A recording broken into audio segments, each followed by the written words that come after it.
Hallo zusammen und herzlich willkommen im neuen Family Podcast. Ich fühle mich irgendwie so kratzig und grusig und habe irgendwie komische Sachen an. Und ich weiss nicht genau. Tag zusammen! Der ist ja auch völlig komisch angezogen. Was läuft denn mit uns? Ist doch cool. Ich check's jetzt voll nicht. Aber vielleicht zeigt uns in dieser Episode, merken wir vielleicht, was genau damit gemeint ist. Ich weiss es auch nicht. Auf jeden Fall, wenn wir jetzt zuerst mal schnell das Zeug loswerden. So. Und bevor wir jetzt in die neue Episode starten, wollen wir doch wissen, was war schon wieder letztes Mal gewesen?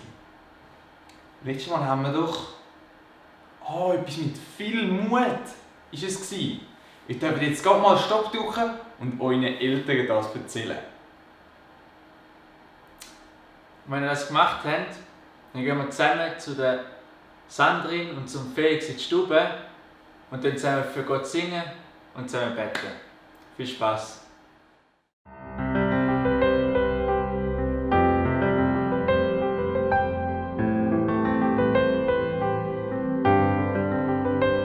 Du bist gestorben am Kreuz, hast dein Leben lang, wie du uns so fest liebst und bei dir willst haben. Drum bin ich stark, drum habe ich Mut, drum habe ich Hoffnung, ich weiss, du bist gut. Du bist gut, du bist gut. Du bist gut zu mir, du bist gut, du bist gut, du bist gut zu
Freund, wo mir eine Frische schenkt, ein Helfer, wo mein Leben lenkt, ein Tröster, wo mich fröhlich macht.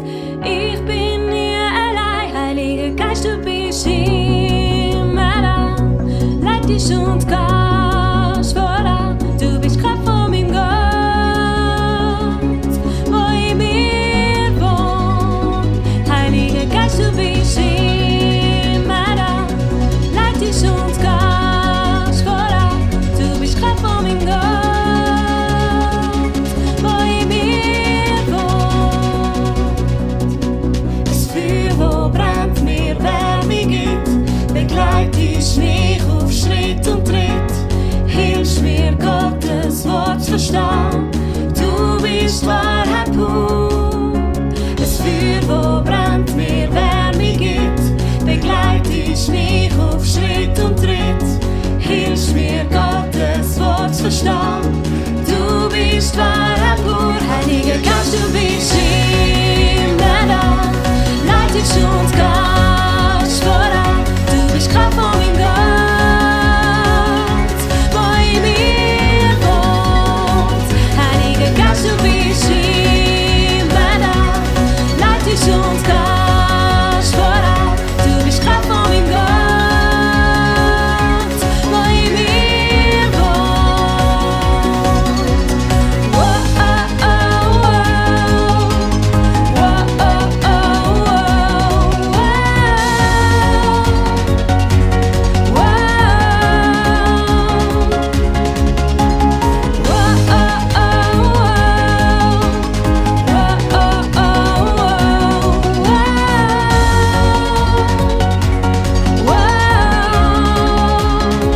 Heiliger Geist, du bist immer da. Leitest und gehst voran. Du bist Kraft von meinem Gott, wo in mir wohnt. Heiliger Geist, du bist immer da. Leitest und gehst voran. Du bist Kraft von meinem Gott, wo in mir wohnt.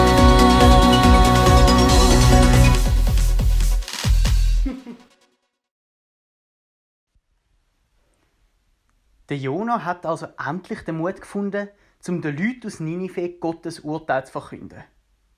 Und wo die das gehört haben, sind sie bis tief ins Herz verschrocken. So tief und ehrlich, dass sich alle entschieden haben zum Umkehren, egal ob arm oder reich. Jeder hat angefangen zu fasten und nur noch Säcke angelegt statt normale Kleider. Das ist ein Zeichen von ehrlicher Reue, dass sie es wirklich ernst meinen.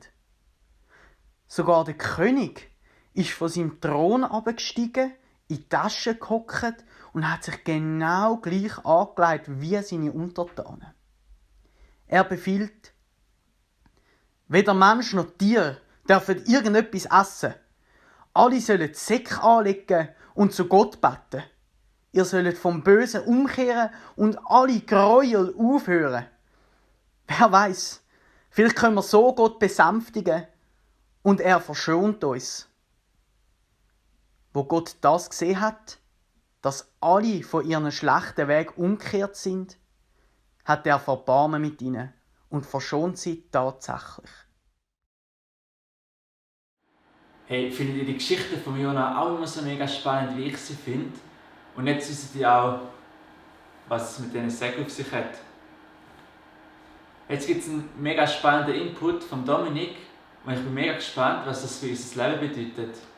Und anschliessend singen wir nochmal miteinander singen. Viel Vergnügen. Kennt ihr das Gefühl auch?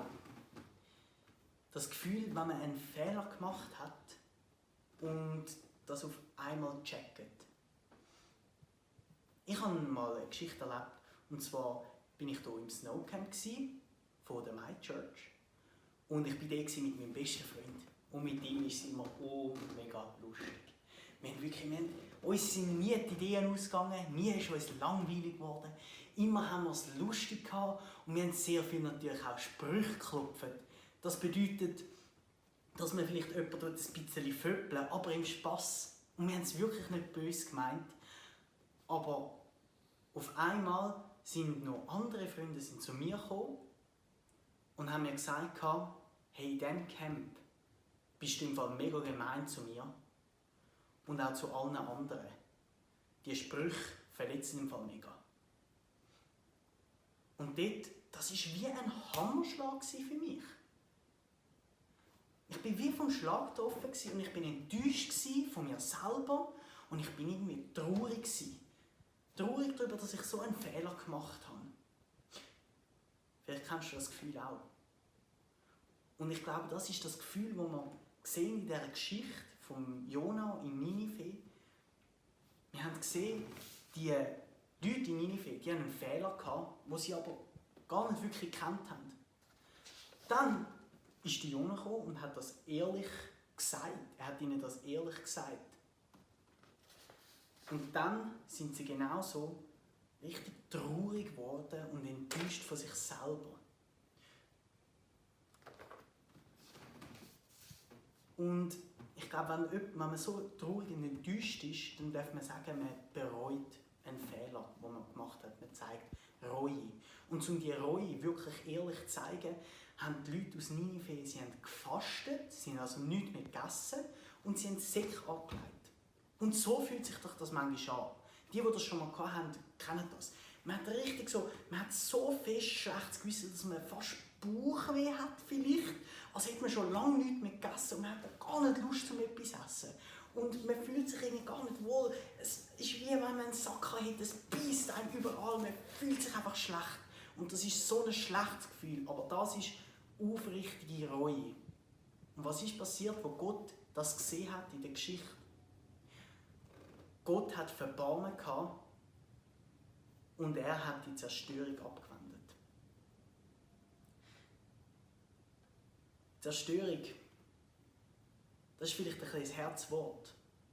Aber es kann doch manchmal sein, dass wir böse Sachen machen, gemeine Sachen, vielleicht nur einen Spruch, die tatsächlich zerstörend sind.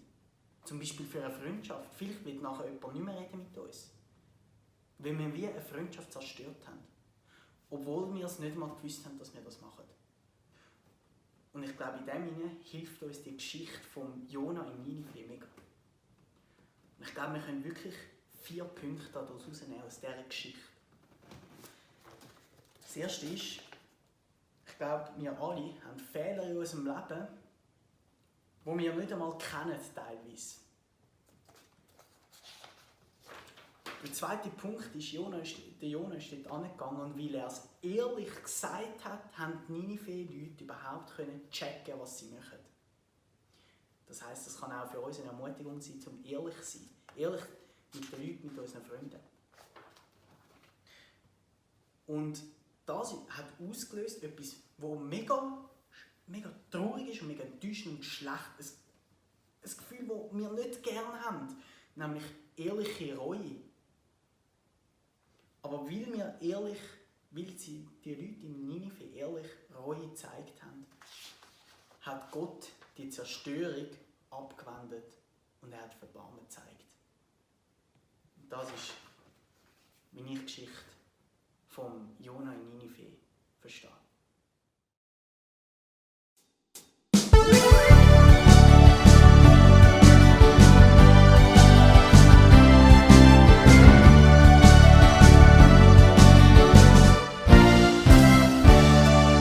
Du sagst mir, dass ich wertvoll bin. Du sagst mir, dass ich angenommen bin. Du sagst mir, dass ich wichtig bin. Darum bin ich gern bei dir. Du bist der, der mich geschaffen hat. Der, der mich beim Namen nennt. Der, der mich am besten kennt. Darum sing ich jetzt zu dir. Mit dir gehen wir Schritt für Schritt. Wir laufen miteinander. Wenn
nie mehr weg von dir, hebt fest an deiner Hand.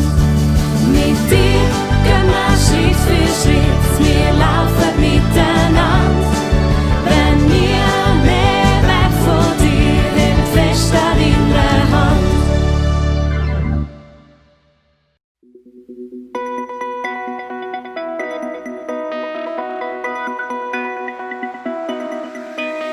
Die treibende Kraft in meinem Leben bist du. Darum stehe ich auf, ich streck mich aus nach dir. Lauf auf dem Weg, wo du gehst, ich komm mit. Vertrau auf deinen Plan, verlass mich ganz auf dich. Ich vertraue dir mein Leben an. Du bist der Fels, wo ich drauf stehe. Ich weiss mich ganz in deiner Hand für immer. Ich vertraue dir mein Leben an. Du bist der Fels, wo ich drauf stehe. Ich weiss mich ganz in deiner Hand für immer. Die treibende Kraft in meinem Leben bist du. Darum stehe ich auf, ich streck mich aus nach dir. Lauf auf dem Weg, wo du gehst, ich komm mit. Vertrau auf deinen Plan, verlass mich ganz auf dich. Ich vertraue dir mein Leben an. Du bist der Fels, wo ich drauf stehe. Ich weiss mich ganz in deiner Hand für immer. Ich vertraue dir mein Leben an. Du bist der Fels, wo ich drauf stehe. Ich weiss mich ganz in deiner Hand für immer. Weil alles, was mir halt gibt, mich verlangt. Meine Sicherheit in dir, Gott, bleibt bestehen. Du bist mein Fels, mein fester Grund. Mein fester Grund.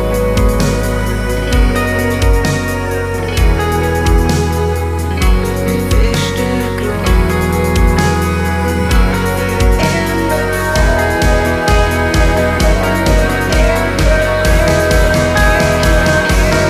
Ich vertraue dir mein Leben an. Du bist der Fels, wo ich drauf stehe. Ich weiss mich ganz in deiner Hand für immer. Ich vertraue dir mein Leben an. Du bist der Fels, wo ich drauf stehe. Ich weiss mich ganz in deiner Hand für immer.